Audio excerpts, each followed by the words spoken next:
J'ai compris ce que David disait, que je suis toujours dans la joie quand on me dit de monter, d'aller à la maison de Dieu. Parce qu'il savait ce qu'il attendait là-bas. Bien-aimé au Pambolami Lelo. Bien-aimé au Bikisami Lelo. Bien-aimé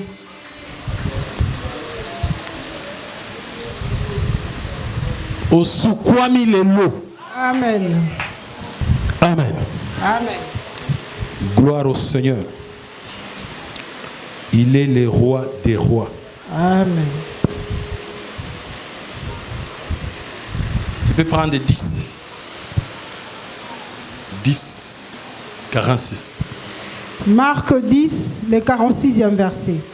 En tête, l'aveugle Bartimée guéri à Jéricho. L'aveugle Bartimée guéri à Jéricho. Ils arrivèrent à Jéricho. Ils arrivèrent à Jéricho.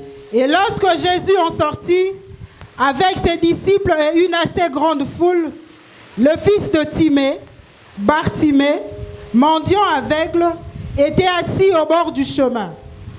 Il entendit que c'était Jésus de Nazareth et il s'est mis à crier: Fils de David, Jésus, aie pitié de moi. Plusieurs le reprenaient pour le faire taire, mais il criait beaucoup plus fort: Fils de David, aie pitié de moi. Jésus s'arrêta et dit: Appelez-le. Ils appelèrent l'aveugle en lui disant: Prends courage, lève-toi, il t'appelle. L'aveugle jeta son manteau et s'élevant d'un bond, vint vers Jésus. Jésus, prenant la parole, lui dit: Que veux-tu que je te fasse? Rabouni, lui répondit l'aveugle, que je recouvre la vue. Et Jésus lui dit: Va, ta foi t'a sauvé. Aussitôt il recouvra la vue et suivit Jésus dans le chemin. Amen. Amen. Amen. Amen. L'aveugle Bartimée, fils de Timée, Amen. guéri à Jéricho. C'est-à-dire que tu as vu qu'il y avait un Jéricho. Jéricho, c'était la dernière ville qui devrait être prise par les enfants d'Israël pour entrer dans Canaan. Amen. Tu peux entrer dans Canaan. Mais ce qui empêchait seulement que, c'est-à-dire qu'ils étaient déjà presque dans Canaan, mais ils étaient dans Canaan, mais avec Jéricho. Alors Jéricho empêchait qu'ils soient vraiment dans Canaan. Alléluia. Amen. C'était la dernière ville, et cette ville, on dit que la ville là était bien protégée, barricadée, et il y avait des voyants, c'est-à-dire les gens bien protégés dans la muraille. Il y a Moulaï, il y a Mounene, et puis il y avait des vaillants. Et c'était seulement cette ville-là, ceux qui ont ici en Go, bako tu as na Canaan.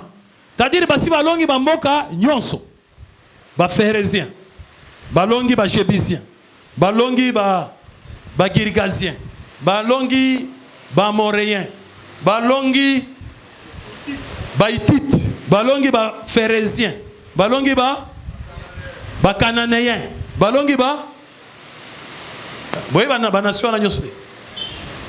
Alléluia. Ba essien. Balongi ba nyonso. Et tikali kaka Jéricho. Alléluia. Maintenant je me demandais qu'est-ce ce Jéricho là c'était en fait quoi? Parce que tu balongi déjà ba essien, balongi ba moréen, balongi ba hittite, balongi ba phérésien, balongi ba jébusien, balongi ba philistin. Sikoyo Jéricho siko etikala kini nini? Oyo etikala que yango ndezo empêcher batu ba kota na repos. Ça dit ba kota na mboka ya bilaka. Le pays où coule le lait le miel. Liboso sous sabana Israël. Ville ka yango wana. Alléluia. C'était la seule ville. Amen. C'est-à-dire, ce total bien, bah ça là déjà marche nyonso. Depuis l'Égypte, tiba komiwana. C'est ba komaki déjà. Alléluia. C'est-à-dire ba komaki déjà ba tamboli nanzela. C'est-à-dire ba tamboli. C'est-à-dire ba sali nyonso. Mais il y avait seulement cette ville. C'est-à-dire ceux qui batali bango ozomona ke bana nzambe mais ceux qui ka mboka wana elongoli bon nzambe. Ceux qui ka mboka wana na mutalinga ndima aboy kondimela yo.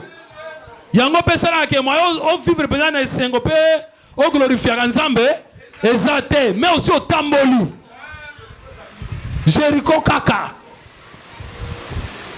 Alléluia.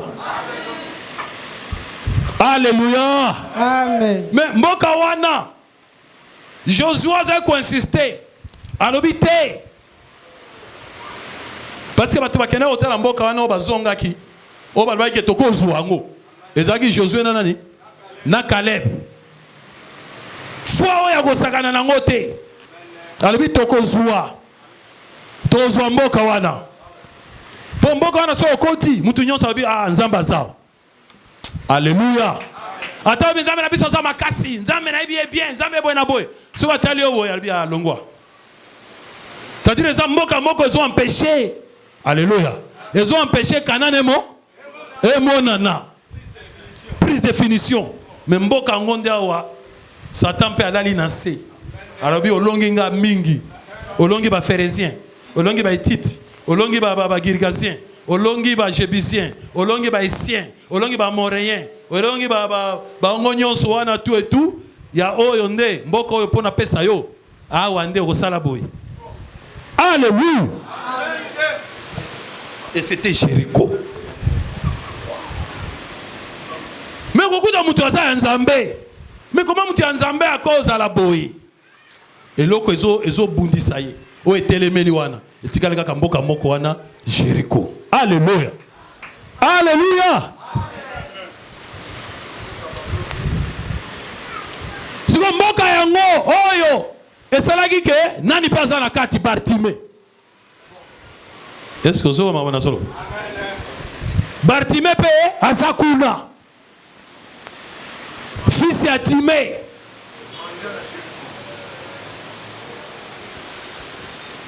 Sogo tali bien, Jésus t'a envoyé na Jéricho. A kenende kolukaka Bartimée. Parce que tango abimi, ka Bartimée ndi alandi na nzela. Po ayeba ke na okende kuna na solo kanani ba Bartimée. Alléluia. Fils de Timée. Mais comment expliquer moi na Timée? Amen. Mais ceux qui bataillent boye, on dirait à Longoli à barre Timée. Le gars la barre Jésus. Aza Bartimée fils de Timée. Aza fils de Muzumbi. Bar Muzumbi. Bar Muzumbi, fils de Muzumbi. Si on dit que alléluia. Ça dit la Timée aloba. Mais ce bataille abia bilon na bino ya lugu. Ça dit la Bartimée. Mais loko zo sala ke aza la Bartimée ezali po Jéricho. Alléluia. Jéricho ndezo lembisa. Nde na otala lelo. Omona muntalobi mais c'est nzambe nanga. Papa, vraiment, na sala ndimelu ba oyo. Na tiki ba makambo ebele. O nazali ko sala. C'est que alongi ba mboka. Alléluia. Alongi ba nation. Ba nation zeko bunsaye. Ngai soki na kebarte nazali mutote na tika. Soki na melite nazali mutote na tika. Koswana na tika. O nyoso na tika. Ba via boye boye boye. Ya ba kashi kashi ya boye na boye. Ba jongingi wana zo sala biloko wana na tika nyonso. Mais na tiki. Mais pour ni nzamba ko sala ngai te.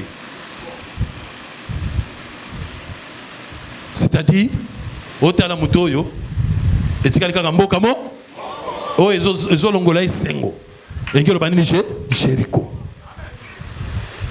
C'est-à-dire lokola ke azo mona eloko te, lokola ke azo vivre te, lokola ke makambo ezo tambola te, bato bakondima te ke aza na nzambe,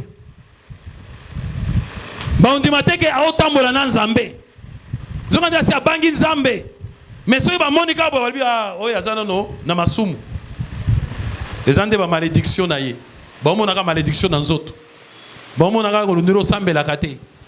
Nzoka nde na kati ya esprit ame na yo eso tamboli, ame na yo etali baparcours ebele, mais bato bakondima ngo kaka mokolo bakomona na nzoto boye ofungwami, na nzoto boye makambo epesi nde babi nzambe no asala eza so frère wana asambelaka, omoni ndenge nzambe aosalela ye asambelaka. Bwana bandi kondima ke osambelaka, alors que tango ozaki na ngo te osambelaka na yo otiki mpe bamakambo ebele, mais Jéricho nde osala moya okota na Kana eza te. Alléluia, alléluia. Okomona mutu so oza na eloko te ozonyokama oye papa si bomoni mutu azo biso yo so akuti na ba problème banini bakambo omona biso. En tout cas il faut que l'on nzambe. Alors que yo so tamboli oso komiti bamboko yo bundi nango ye na bundi nango te, mais ye abandi ko conseil yo que il faut luka nani ayoki makambo na zoloba. Est-ce que ça sir que yo ebi nzambe te? Est-ce que ça sir que oluki longa nzambe te? Mais azomona ke kinzambe yango ezomona na te. Pona nini? Po azomona kaka mboka wana Jéricho. Vraiment luka longa nzambe omoni mokili oyo bukozala boete luka longa nzambe makambo ekosi ekosila luka longa nzambe. On dirait ce balexé longa nzambe ya kotika luka longa nzambe omoni il faut mita la paix bien. Est-ce que osana ndokité pour amoni que ozanga ata 100 francs akomi ko qualifier que okozana ndoki. En tout cas non ko pande te il est vraiment il faut mita la bien à cause de la hermona on so sambela mais bombika kindoki. Bon c'est pas possible na ma bonne réunion so sala kanina kindaka azaka boy ezomona na te do etikala ki mboka wana nde satape alobi yo tambolo mais na zeloka na mboka oyo pona yebi mboka oyo il faut na garder yango nati ami nati abavaya. Ça dit yo moko so tali olembizo tobi Seigneur bon na moyena kota koneza te nati kalaka bongo ekosimba na ngo te. Alléluia, alléluia. Jéricho.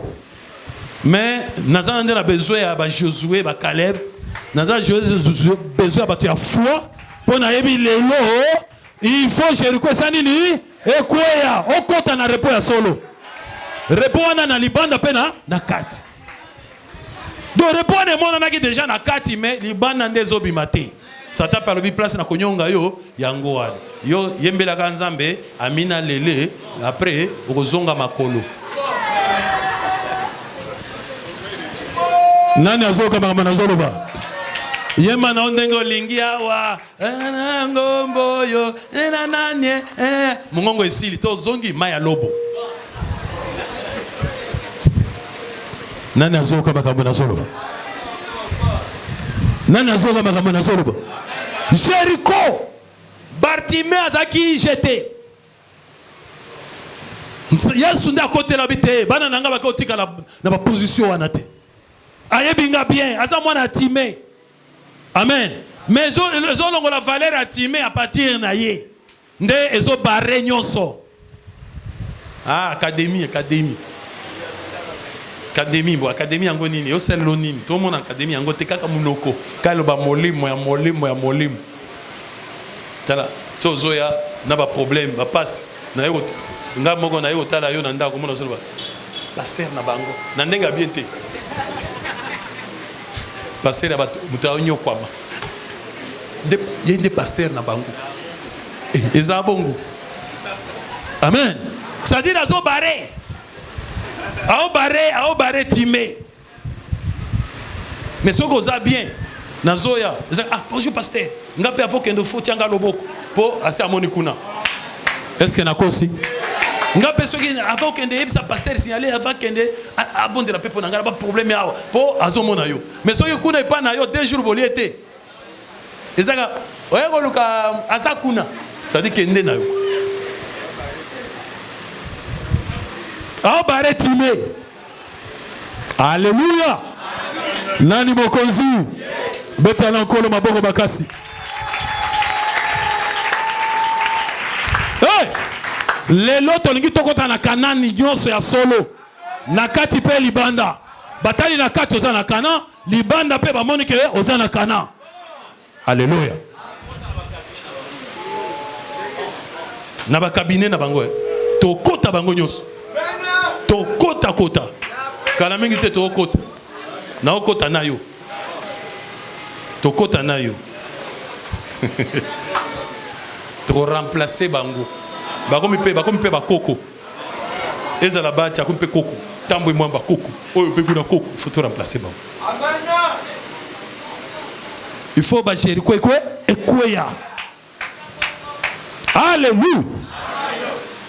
Bongo te. Frère Etienne, Saint-Etienne, Jéricho, il faut quoi? Il faut quoi? Il faut quoi ça, Jéricho? Babi, Bartimée, alobi Seigneur, nalingi na mona lisusu.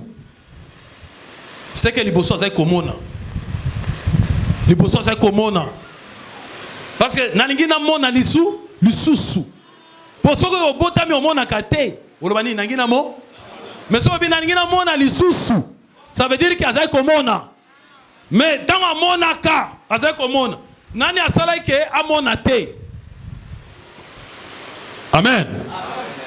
Qui a fait que amona lisusu te? Barbi Jésus tant azoleka. Bartimée abengi Jésus atuni nani wana oya zoleka. Barbi c'est ezali Jésus de Nazareth.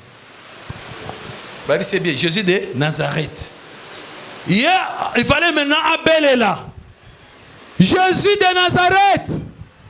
Aie pitié de moi. Mais Bartimée appelé Jésus fils de David. Amen. Est-ce que même c'est que Jésus fils de David? Même c'est qui est que Jésus de Nazareth. Mais seulement Ye ayebaki ye na kombo wana te. Ayebaka ye na kombo ya fils de David. Soka ayebaki ye na kombo ya fils de David. Nani atangisaki ye? Nani atangisaki ye kombo wana? C'est que la monnaie ezaki timé. Beta na nkolo maboko makasi. C'est que Timé, c'est Timé qui lui avait enseigné, qui lui avait dit que Jésus que je t'apporte, hein, il est fils de David. Il n'est pas fils d'Abraham. Il n'est pas fils d'Élie. Il n'est pas fils de Dieu. Alléluia. Il n'est pas Jésus de Nazareth. Mais il est fils de David. C'est-à-dire, c'est que David n'est à Yaki. Tant qu'on a dit Jéricho, nde oyo na bitumba o David ya salaki, nde salaki miso na ekufa. Parce que David, tant qu'on a côté, c'est qu'il bitumba. David yo okotongela côté. Parce que ma boko na yo est bomi mingi. C'est plein de sang. Tu ne peux pas me construire une maison, un temple, parce que tu as beaucoup tué. Tu as plein de sang dans tes mains. To bomi va te belé miso. Au bomi bango matoy. Au bomi est belé. Alléluia. C'est que c'est Timée qui lui avait apporté. Qu'il est David. Mais Tobomaki nini? Et là on dit Babomaki. Alléluia. Parce que les bossons ont comme ozali kozwa bambongo na yo. Alléluia. Ozali kozwa bambongo, ozali kosala boy. Mais tant ozali kozwa yango, ozali kozwa yango ndenge nini? Alléluia. Eloni ozali kosaka ozwa bambongo wana. Soki okei olali na butu kuna. Soki place tolala kuna. Na ba rompe Forestcom, na ba Pullman, na ba nini, na tongo nyonso na saki. Ozanga $100 te. Bongo te. Ozali no ba mbongo. Ba téléphone no biloko pamba. O changer ba Android ndenge olingi. O ya siko zui. Soko teki ba bangi ozui. Alléluia. Soko osali ba magui okosi oskroke ozui. Mais depuis que oyeko landa liloba nzambe. Alléluia. Tango landi liloba nzambe koti esali que alléluia. Moyen o sala kandengo salaka oza sous libre ko sala bongo te. Moyen o sala ko kalisusu te. Ya ko sala makambo nyonso à l'aise. Ya ko sala makambo nyonso facilement. Ce qui fait que tango otiki nani atiki sio wana poli lo bezo travailler et bomi misala na yo pe. Nde sikoyo komi komona te. Alléluia. Parce que tu ne sais plus faire. Attention, mais l'ilobosio yoki est tellement poids. Ozoko kate. Alors qu'on soit libre à Kosala, mais au kokate, l'issous pour nani pour n'angamba liloba oyo. Donc, depuis Ozoa Yango est comme un fils de David. C'est-à-dire que on s'est retrouvé dans Jéricho. On s'est retrouvé dans une situation difficile. On s'est retrouvé dans un problème financier, problème difficile à vie. Mais tout en ayant la parole de Dieu.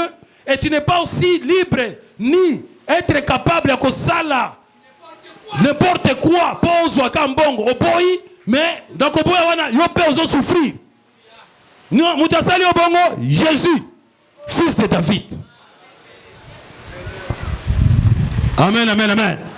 Pour épeler bakoya atakoteka asali ba magui ya kosi mutu aya pesi dollar ya mabe aya sali boy ante tazui aya sali boy yo zo raso sa biloko wana te pona nini depuis liloba oyo e yako boma misala nyonso wana ça dit fils de David na kati ya bomo ina yo nde on se retrouve na Jéricho pour pas na yo tango zaki wana so teki ba zododo o vaccina bangi ba clientala ba policier ba soldat ba mécanicien ba nani nyonso ba yakawana zwa mesure na bangi mbongo ezokota mais yo tali biloko yo tete mais tete siko wapi mbongo mususu ezate tu te retrouves à Nzambe na kati ya Jéricho. Amen. So ba to moni oboye maeba eba ki oza na Nzambe ezate alors que otamboli ebele alors que osali ba pa ebele vers bon Nzambe oyo bango ba osala yo sala kate mais bazo mona ga ke position ezate ndezo sala que okoti na kanante. Amen. Alors Jésus tanga sikoyo Marc 10 le 46e verset. En tête l'aveugle Bartimée guéri à Jéricho. Ils arrivèrent à Jéricho. Le loto ligi guériswe salama. Amen. C'est-à-dire yo muko yo sala Jéricho na situation wana na Nzambe so tamboli na ye mais loko wana ndezo zela kaka ekwaya po ete bato ba Nzambe na yo. Alléluia. Donc Jésus a ekoluka lelo. Amen. A ekoluka lelo muto aza na kati ya situation ya Jéricho wana. Alléluia. Ayebi ko zana fils de Timée. Ayebi ko so landi na liloba. Ayebi ko ndima Nzambe oyo mais tikali kaka position wana ya nini ya nzoto. Po ela kisamunene ya nani ya Nzambe. Pour que tu vois les merveilles de sa parole. Comme David disait, ouvre mes yeux pour que je contemple les merveilles de ta parole. Parole les a d'aba merveille. Les a merveillés. Nanzo topé na molimo. Maintenant nous sommes na yangote. Yangwana yesu ayele lo pa fongolo miso. Oyo poyo po mona lisusu ba merveille na ye. Alléluia. Amen. Il faut mona pe ba mongo, mona pe ba situation bien. Faut mona pe makambo nyonso za bien ba misala yo pe mona yango. Pani ba musu bazo mona ba misala yo mona ka yangote. Place musu ba mo azui musala mais yo mona yango to bi musala mboko za sute mais musu bazo mona yango. Jéricho de foi quoi? Ekoya. Amen, amen, amen. Amen. Po mukolo ba ekweyaki nde mukolo yo pe ba yembelaki nzambe kokumisa ye ke nzambe akangoli bango. Amen. Mais aussi longtemps so tamboli trajet moulayi, mais otikali ozo contempler kaka Jéricho. Jusque là nzambe eza musala inachevé. O nzambe azali alpha pe oméga. Il faut omona. Toké to si ça. Ils arrivèrent à Jéricho. Ils arrivèrent à Jéricho. Et lorsque Jésus en sortit, avec ses disciples et une assez grande foule, le fils de Timée, Bartimée, mendiant aveugle, était assis au bord du chemin. Au bord du chemin. Il entendit que c'était Jésus de Nazareth et il s'est mis à crier. Omoni, c'est-à-dire, Azaki déjà à bord du chemin. C'est que Mouta Poussaki pembeni wana, Ezaki Timée. Timée nda Poussaki, mwana naye pembeni anini. Au bord. Amen. Amen. Ndenge oza déjà au bord du chemin. Oza déjà na kati anzela me pembeni. Mais tolingi nde tokotso na kati. Na kati po na nini? Po lelo mona. Po soko moni ndo koti o contempler o nyonso nzambe alobaki po na yo. Amen. Ça dit au koti na kati. Amen. Amen. Au bord du chemin. Il entendit que c'était Jésus de Nazareth et il s'est mis à crier.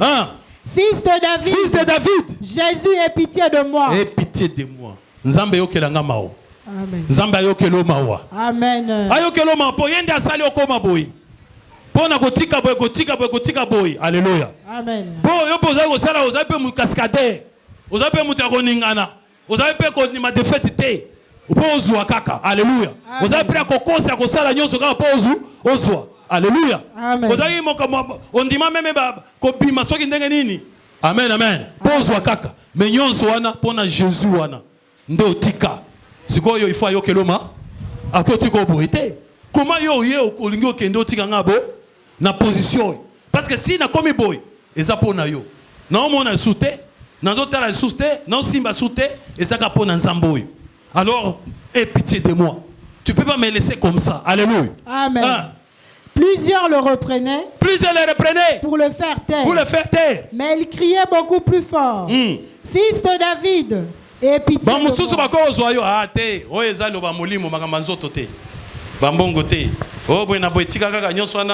D'abord le royaume, le reste viendra. Verset belé. Mais il mais il faut nzamba pambolanga pe na nzoto boy. Amen. Il faut pe na nzoto boy kipenga pe na mbona yango. Parce que na okumi sanzamba wana ndenge nini. Ndenge nini pe na ola sakenga na pemi. Il faut pas tout mona yango. Alors Seigneur Jésus, aie pitié de moi. Amen. Alléluia. Amen. Jésus s'arrêta et dit. Nalingi Yesu atelema esika yo sali. Amen. Nalingi Yesu atelema na ngambo na yo lelo. Yesu wana atelema na esika yo fandi. Atelema esika yo zali. Qui s'arrête là où tu es parce que à mon appel situation zanango. Jésus s'arrêta et dit, appelez-le. Et appelez-le. Ils appelèrent l'aveugle en lui disant, prends courage. Lève-toi. Il t'appelle. Amen. Amen. Lève-toi, prends courage, il t'appelle. Prends courage pour aller. Moutou déjà aux là. Yaka. Est-ce qu'on prend courage? Cela veut dire qu'ils ont des problèmes. Ils ont des problèmes pour décourager les alaka. Tant que les pambos les lignes téléma, donc on appelle ma camouflage c'est pas les bandits au téléma. Alors là il faut qu'on comprenne, prends courage. So moni ba mami kakatone yeba kenza yeso zo bengayo. Amen. Prends courage et t'appelle. L'aveugle jeta son manteau. Alléluia. Amen. Zokande eloko. Ba bisa que prends courage, est-ce qu'on ko bois ka manteau? Amen. De courage à ko bois ka manteau. Prends courage. Il jeta. Ça dit que prends courage. A comprendre que pour nous la courager. Na ki manteau. Il faut elongwa. Moi na kende sika ya zawana. Na manteau ekokate, eza kilo. Il jeta son manteau. Bien-aimé, tu es lelo au bois kamito le nayo. Au bois kazaka, au bois manteau. Amen. Tu connais les manteaux? Un jour, Samuel aye. Tango Saoul batinda ki akende ko bomba biloko nyonso na mboka wana. Azongi atiki Agag, atiki na bangombe ya mafuta. Na 1 Samuel 17. N'est-ce pas? Skoyo à désobéir na voix ensemble. Ndenge Nzamba bisaki. Nzamba bis Samuel abi va là-bas parce que Saoul m'a désobéi. Il n'a pas jeté à l'interdit au Nabisaki. Il a gardé Agag et tous les grasses vaches. Yambo Kawan. Alors Kende Bisaï, qui ainsi dit l'Éternel, tu ne régneras plus sur ce peuple. Bokozenayo, tu n'iras plus sur ce peuple. Au Salimabe Bouenaboui. Tango Samuel a kepa à Saoul, a Ibissi. Et puis Samuel Saoul a Ibissi, Samuel, Seigneur. Est-ce que pardon, Kouko, yo kelangata mawate, aussi kelanga bolimbi c'est pas nzamboana boenaboy. Abi jamais assez à lobby, toko longolangote. Samuel a balou kalinga kende. Saoul la kosenga pardona a simbi na nini na manteau. Boy. Dete na ngina kende, ah pardon Thomas. Parce que Samuel était en zone qui n'est pas et katani. Amen. Manteau na isani et katani ndambo tika na lobo kanan. Il y a Saoul. Samuel a retourné boy à mon manteau katani. L'Éternel il a déchiré ton royaume. Ainsi donc comme tu as déchiré mon manteau, l'Éternel Dieu a déchiré ton royaume. Ton royaume sera déchiré. Il a enlevé le royaume au-dessus de toi. Amen. Donc la question que manteau c'est le royaume, c'est la royauté. Il y a un de bonganga. Il y a une royauté. Amen. C'est-à-dire, Bartimée a eu un manteau. Est-ce que vous avez un manteau? Bartimée a eu un manteau naïe. Vous avez un sala. Si vous avez prends courage. Est-ce que vous avez courage à boire un manteau? Il y a un manteau. Donc, vous avez un sala. Pour sala. Oui, c'est là qui royaume na yo po comme mon konzo ça vimba. Mais ça enzambete. Alléluia. Alors prends courage baka yango parce que okolanda boete na yango. Alléluia. Alors il jeta son manteau. Pour mususu ko sala yo mokondo kende ko zwa. Mususu pe bako latisa yo.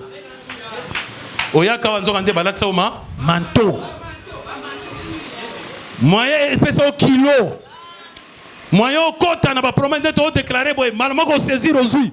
Mais yo comme au sauter na bonté. Bona manteau wana. Balati sayo. Mais laisse-moi te dire aujourd'hui. Jésus a zali bosso na yoana. Manteau na yo ebo kama. Ezala oyo milatisi. Ezala balati sayo. Lelo esanini elongwe ekwei. Il jeta son manteau pour comme pépélé. Parfait que nous faisons le bama alléluia salami ao. Ezala ba effet et pas nayo. Amen. Et bota bambuma. Et sala musala nango. Amen. Ata balatisa ki o manteau ya bututu. Ata balatisa ki o manteau ya malédiction. Ata balatisa ki o manteau ya nani ya piaka. Ya kozanga ba échec. Lelo manteau anelo elongwe. Amen. Alléluia. Amen. Oh, nakidake panganga kunambo ndiko na nyataki na ibite to amsusu atikalaki na ombre na ngai na bimaki na ombre mususu ombre wana manteau wana elongwe et jeta son manteau et s'élevant d'un bond c'est les gens vint vers Jésus. S'élevant d'un bond vint vers Jésus. Il s'élevant d'un bond atambola ki kutute. C'est-à-dire Yesu nanzela yene pembeni tango ka manteau elongwe et pesier force ya kodenda. C'est-à-dire la dendika balmoko et pas Jésus. Nalingi lelo sala bon. Nalingi lelo sala bon. C'est-à-dire lelo zaboé. Mais semaine zo banda batu ba mona ndego sali bon. Amen. Ba mona changement ba ko comprendre place où tu t'es. Amen. Ba mona ba trace ya makoloté. Oh abanaki boy kenaki boy c'est normal. Non, ba boy c'est normal té. Quand tout d'un coup azaki boy tout d'un coup boyé. Au nom de Jésus. Donc là, ma manteau est quoi il est là? Naibisio vina yo il faut ça la bon. Amen. Situation il faut ça la bon. C'est le vent d'un bon. Donc là, bas sodan de basalaka. Ezaga bazabo allez allô bon boum. Inde. Ezateke na tamboli tout ça. Te vina yo il faut un clin d'œil. Il faut un bon salama. Na musala kuna bazoti yote kombo na yo ekomi wana. Oh boye kendaki boye est débloqué. Oh côté dossier nanga est débloqué. C'est-à-dire d'un bon. Amen. Amen. C'est le vent d'un bon. Jésus, prenant la parole, lui dit, que veux-tu que je te fasse? Que veux-tu que je te fasse? Rabouni. Lui répondit l'aveugle. Il répondit l'aveugle. Que je recouvre la vue. Namona lisusu. Amen. Namona lisusu. Amen. Et Seigneur omona lisusu. Amen. Omona lisusu bambongo. Amen. Omona lisusu santé na yo. Omona lisusu makambo ya malamu na vie na yo. Omona makambo lisusu malamu pona bana na yo. Omona lisusu. Ba voyage pe omona ngo lisusu. Amen. Namona lisusu. Amen. Et Jésus lui dit, va, ta foi t'a sauvé. Alléluia. Amen. Ta foi t'a sauvé. Amen. Est-ce que ça na condiment? Est-ce que ça na condiment? Mona lisusu. Na makambo na yo mona lisusu. Amen. Na ba projet na yo mona yango. Amen. Ta foi t'a sauvé. Va. Et là que ça là que Jésus est sengo bon wana. Abi you petit bon boy. Ta foi t'a sauvé. Aussitôt, il recouvra la vue. Alléluia. Il recouvra la vue.